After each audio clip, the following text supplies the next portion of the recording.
What do you know about 9/11? In school, they show us videos and everything. They say it's a terrorist attack. It's when the planes crashed into the Pentagon, the Twin Towers, and the field in Pennsylvania.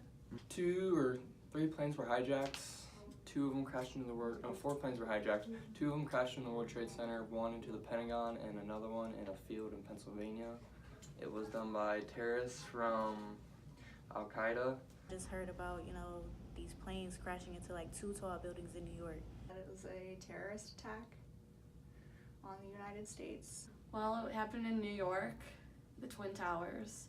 Many people died. It was a terroristical attack on the United States, and we went to war because of it.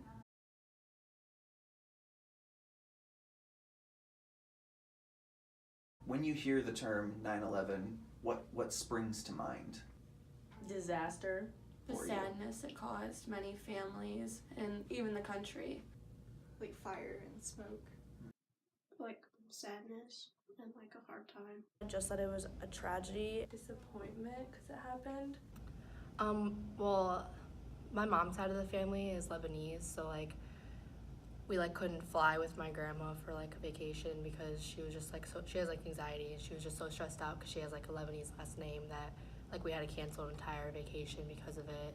I have a cousin who was actually in the building when 9/11 happened, but she wasn't hurt or injured or anything. If I remember correctly, she said she was on a lunch break and she went to go to lunch. So I guess during her lunch break, that's when everything just happened. And so I'm grateful that she wasn't hurt because I would have never met her. My uncle works in a small business, and he was on a plane that day. So our family was kind of freaking out because of that, and I do remember some of that.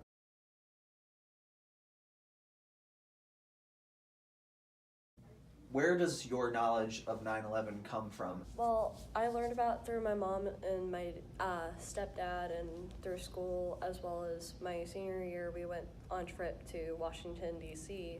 I remember my family got a new computer in about 2005.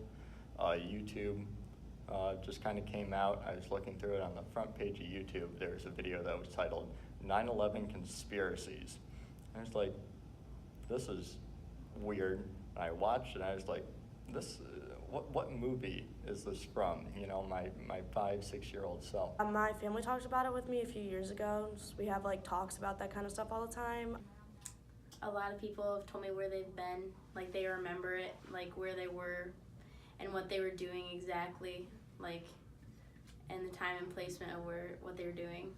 Family members, articles, learning about it in school, talking about it, hearing about other terrorist attacks, and they relating them back to 9/11. It happened in 2001. People had cameras and things. There's videos, actual first-hand accounts, footage, people that were there. There's a lot of people in New York. A lot of people were there and saw what happened. So there's just a ton of personal accounts. The news usually talks about it on the day. I just think of images I've seen of New York, obviously, and the explosions and everyone's reactions, and just basically the media.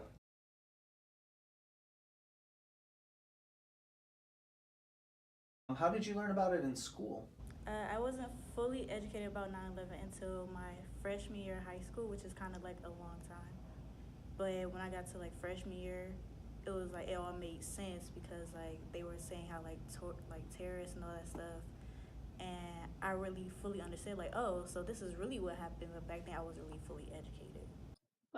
They tell us we watch the same documentary every year about the red handkerchief, about a guy that wanted to be a firefighter but he wasn't. Mm-hmm. And we mainly talk about how awful it was, but then how it also brought together the United States. I went to it was a Lutheran middle school, and every single time 9/11 came around, we would just watch a bunch of YouTube videos. It was kind of a free pass. We didn't go to any classes that day. We would listen to all of other people's accounts of it and things like that.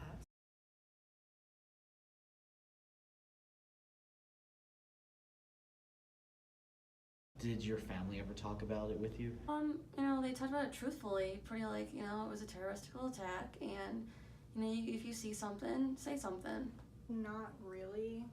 They would discuss it with me if I asked about it, but it's not really something that comes up in conversation often. I asked my mom, you know, what was 9/11? And she goes, oh. You know, it's a question you don't expect out of a 6-year-old. And she goes, well, you know, some people, you know, crashed some planes into some towers as, you know, an act of terror. My mom was talking about how she was at work, and then all of a sudden one of her coworkers came running in because she worked at like Denny's or something, saying, we need to go look in the break room and everything. There's 2 planes crashing into the Twin Towers on the news and everything.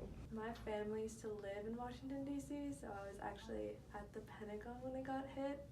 So, like, my dad was there, and so I've known about it since, because we had to move because of it.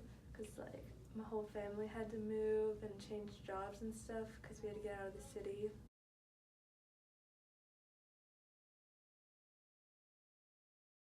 How did the world change after 9/11? Well, in airports, they started doing like more like in-depth security, I guess, like metal detectors and checking people's cargo and all that kind of stuff, because obviously it happened on a plane. The security was like moved up a lot, and things were taken a lot more seriously. Safety precautions, government, everyone kind of like, every time you're on a plane now, that's kind of the first thought in your mind. At least it was for me, at least. Travel, like how my grandma just like doesn't feel like comfortable going out with a last name like that, just knows that it's going to take like an extra couple hours if she goes out with my jiddo, who is like very Lebanese. And a lot of the airlines have changed, like security's gone up, which I think is not exactly needed. It's needed in a sense, but like everything is regulated. Like you can't bring more than like 2 ounces like onto like of shampoo, anything like onto your flight. You can't bring anything. When you go to school, sometimes like schools that are not in like the best areas, they have to walk through metal detectors every day just because of stuff like that that's happened in the world, and I think that's really sad. It really did lead to kind of nationalism, I guess, a rise of pride. More people in the United States, people started backing the war in the Middle East and saying that it's justified after that point. I feel that people's viewpoints on different races has changed and everything, because people see someone of a different race and they get scared and everything. Do you think it affected your perception of non-Americans or Muslim people at all? No, I try to have a pretty unbiased opinion because you can't really judge a book by its cover based on one person's actions. No, not really. Just because one group did it doesn't mean all those types of people are horrible people. I never really had opinions on them. Like, I just really thought, you know, religions have their ways of, you know, not well, religions and like cultures, they have their way of like how they do things, how we do things. We may not agree with each other, but that doesn't mean like, you know, go why you. I'm not going to lie, it absolutely has. Growing up in a conservative family, this was a big event. You see news, you know, media. They were slamming, you know, Islam and the Muslim religion for a long time, and so was my family. You know, growing up in that environment, it's natural to have those thoughts, those feelings. I'd say that I was prejudiced towards them. You know, you walk in a store and you'd see them, and you know, I'd go down a different aisle. That's just because I was young. That's what was put into my head. I'd say it's not that way anymore. I do have a lot of Muslim friends. But yeah, in my childhood, I would say that I was scared of Islam and Muslim people. We like subconsciously think of like Osama bin Laden's people, even though it's unfair to generalize. It was bad people that did it. I didn't really associate it with any specific type of people. I just know there's always been bad people, and you know, people doing terrible things. It just kind of fits with that in history.